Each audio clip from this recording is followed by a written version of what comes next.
Fala, minha gente! Sejam muito bem-vindos ao podcast Papo de Redação de hoje, terça-feira, dia 25 de julho de 2023. Sou o Lucas Luquezzi, prazer em estar recebendo a sua visita aqui na Rádio Folha FM 100.3 e também no nosso canal da Folha no YouTube. Você pode participar conosco enviando seu comentário, sua sugestão, sua crítica, o que quer que seja. Envie aí pela seção de comentários do canal da Folha no YouTube e também no nosso Zap, o 999715300, 999715300. Hoje a gente está com notícias de polícia e política. Vamos começar falando de política, porque eu estive hoje na Câmara Municipal de Boa Vista, o parlamento que não entrou em recesso, inclusive por conta dessa quantidade de matérias importantes que tem para votação, né? Tem o PCCR da educação, tem a LDO, que ainda não tem nem previsão para ser votada, e claro, a gente segue aqui como fiscalizador, né, jornalistas, acompanhando o transcorrer dessa situação. Vamos falar agora do PCCR da educação, né? Que apesar de que não estava na pauta de hoje, né? Mas houve um movimento de professores para a Câmara Municipal, inclusive que começou na noite de ontem, né, com uma vigília em frente à Câmara para cobrar a aprovação de emendas a esse projeto de lei que trata do Plano de Cargos, Carreiras e Remunerações da Educação Básica daqui de Boa Vista. Um projeto que corresponde aí, abrange mais de 5.000 servidores da capital, né? Então, assim, hoje, depois de tanto debate entre vereadores e embate até com os próprios servidores, né, no plenário da Câmara hoje, o presidente Genilson Costa, do Solidariedade, presidente da Câmara, marcou a análise do projeto para amanhã. Amanhã, então, a sessão regimentalmente começa às 9 da manhã, pelo menos é o previsto, né, mas geralmente a sessão começa lá pelas 9h30, 10 horas da manhã, né? Pela experiência que a gente tem aqui acompanhando o parlamento daqui no estado de Roraima, né? Então são 17 emendas que vão ser votadas também nesse projeto. Vale ressaltar que, como eu tinha falado, sobre essa tensão envolvendo vereadores, a própria categoria, né? O grupo de professores que esteve lá na Câmara Municipal hoje levou até cartazes para poder defender a aprovação dessas emendas. O vereador Júlio Medeiros, que é um dos líderes da prefeitura na casa, ele disse que essas emendas são mentirosas e enganadoras e acabou sendo chamado de mentiroso depois que falou, né, que a prefeitura tinha trago a categoria para poder conversar e tudo mais, e acabou que os professores acabaram reagindo dessa forma, né? O parlamentar ainda sugeriu que vereadores da oposição fazem politicagem ao influenciar os docentes a defenderem essas alterações no PCCR. Ele foi interrompido algumas vezes pelos professores, né, pela gritaria toda durante o seu discurso. O presidente da Câmara, Genilson Costa, do Solidariedade, disse que não segura matérias na casa e que respeita a prerrogativa do vereador quando ele lembra de ter concedido pedidos de vistas que adiaram a análise do PCCR no plenário. Lembrando aí que na semana passada, pelo menos 3 vereadores de oposição pediram vistas para poder adiar a análise definitiva no plenário da casa.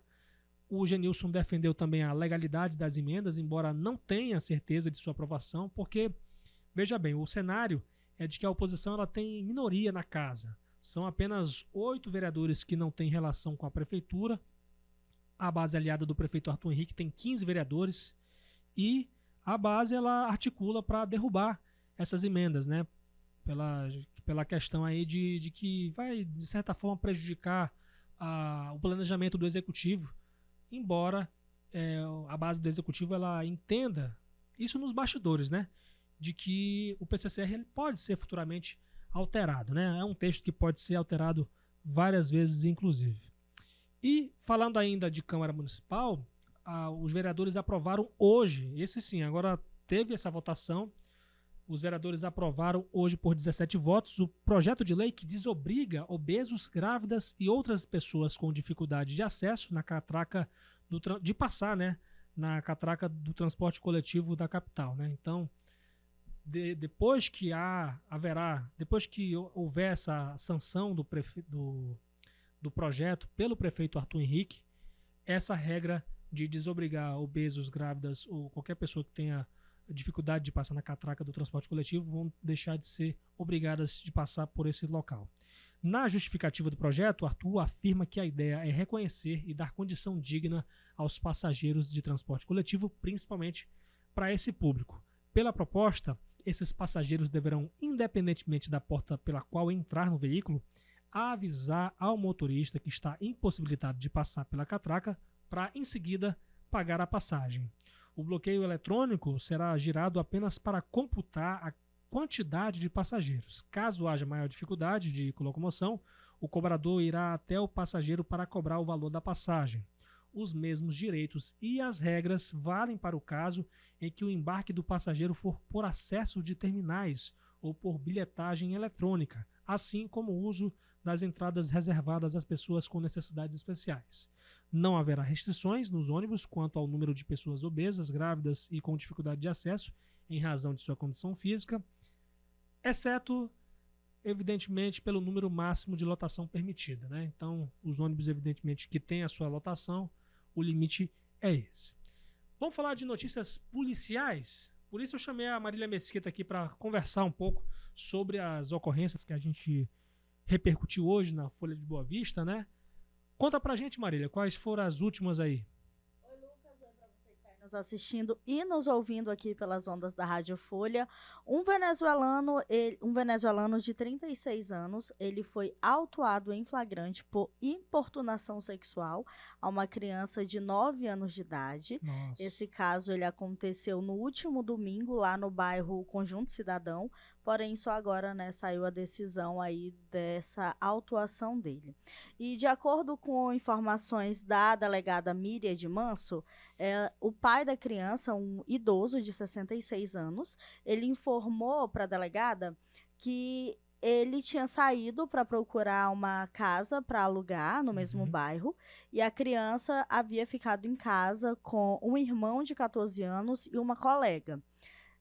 Enquanto o pai estava fora de casa, esse homem, o venezuelano, ele teria ido até a criança e pedido pregos dela, perguntou se tinham pregos na residência e começou a chamar a menina de amor, começou a passar a mão na barriga dela, tentou forçar ali um abraço.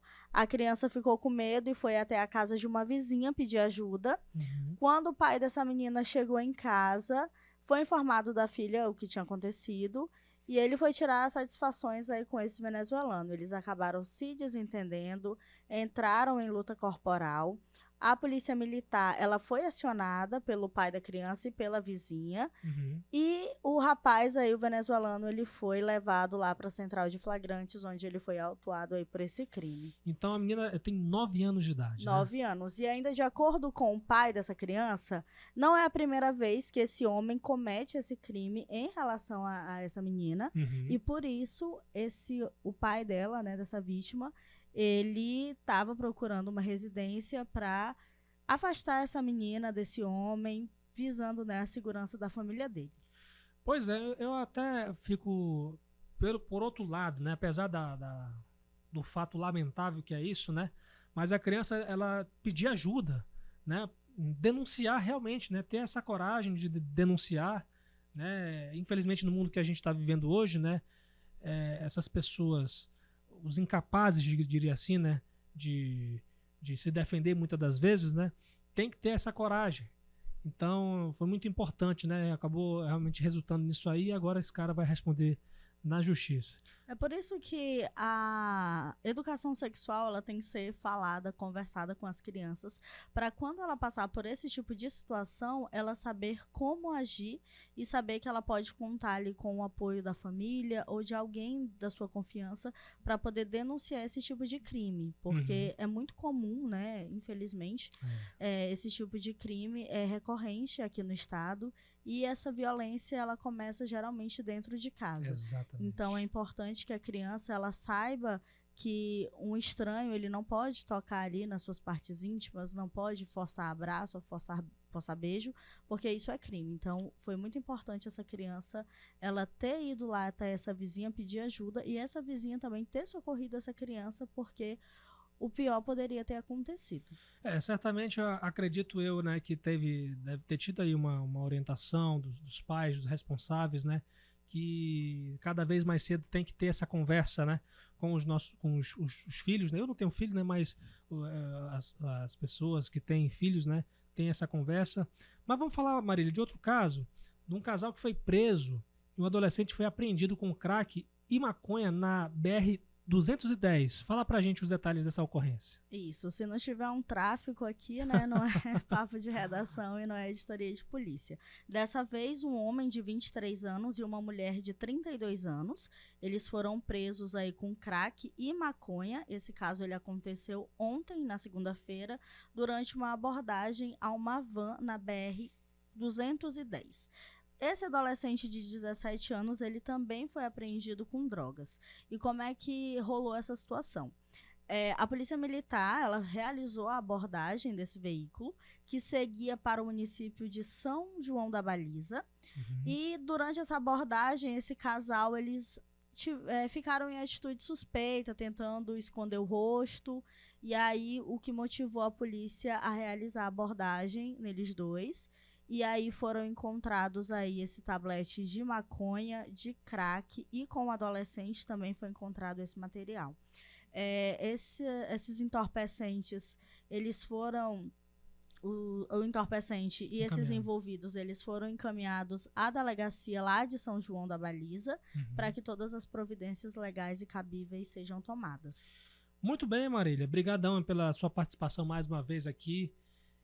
Botando pra ferver aí, realmente a polícia tem que botar pra trabalhar, pra prender esses caras aí, né, que muitas das vezes roubam o futuro das pessoas. Exatamente. Muito obrigado aí pelas informações, viu? Tchau, Lucas, até a próxima. Tchau pra você que tá nos assistindo e nos ouvindo. Valeu.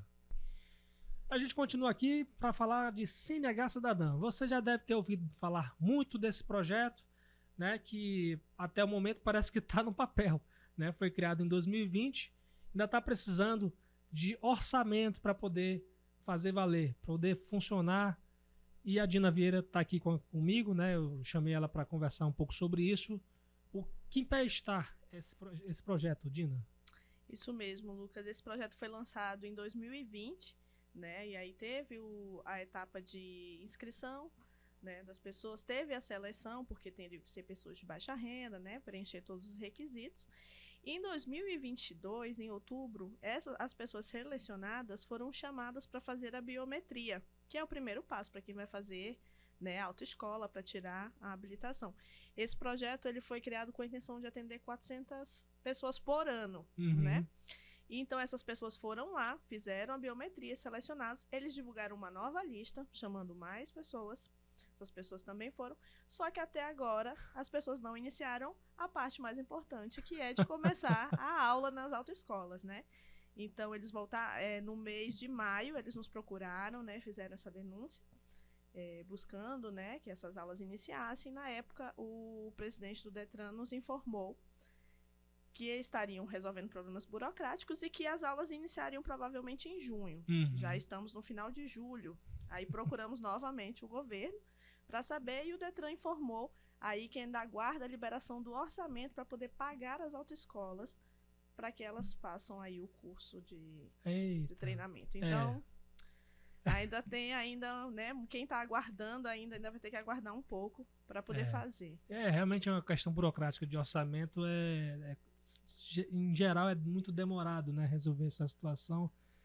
Tá aí, né, vamos ver, eu como jornalista, como fiscalizadores aqui da sociedade, a gente, claro, vai sempre estar cobrando, né, e de olho nessas promessas que são feitas e vamos ver, né? Vamos ver o que vai acontecer daí pra frente. Enquanto isso, a população está esperando, né? Porque precisa retirar a habilitação, acredita, né, no projeto, e aí, enquanto isso, fica aguardando. Olha, é um projeto muito importante, porque, veja bem, a gente vive aqui um momento em que as pessoas elas têm muita dificuldade de poder... Porque é muito caro, né, Dina? Você ter uma CNH hoje, Eu não sei, eu não tenho nem ideia. Na minha época era por volta de R$1.000, assim, eu 10 acho que anos atrás. Também é bem mais. Eu também tirei a minha uns 10 anos atrás também, nem lembro mais quanto. Aí, assim, mas em qualquer época, gente, é muito caro você tirar uma CNH, né?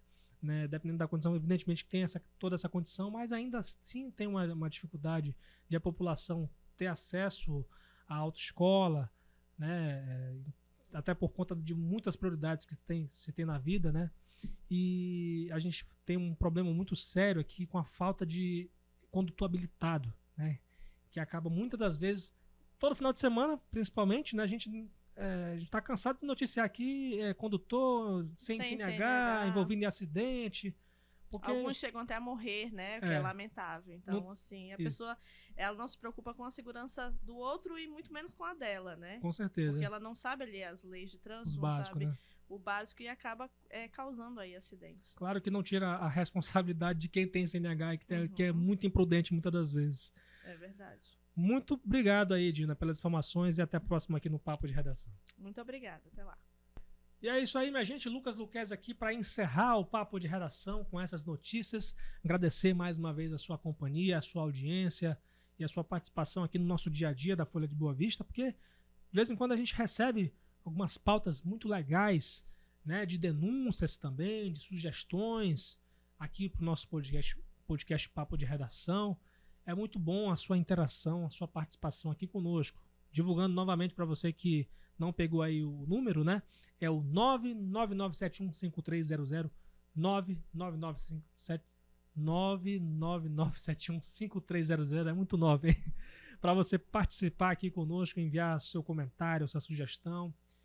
A gente quer ouvir você e que você interaja aqui com o nosso podcast Papo de Redação. Tem as nossas redes sociais também, no Instagram, no Twitter, no Facebook, no Threads, no Instagram, a gente está como @FolhaBV, no YouTube como @TVFolhaBV, onde você também pode enviar tranquilamente aí, facilmente, o seu comentário pela seção de comentários do canal da Folha no YouTube.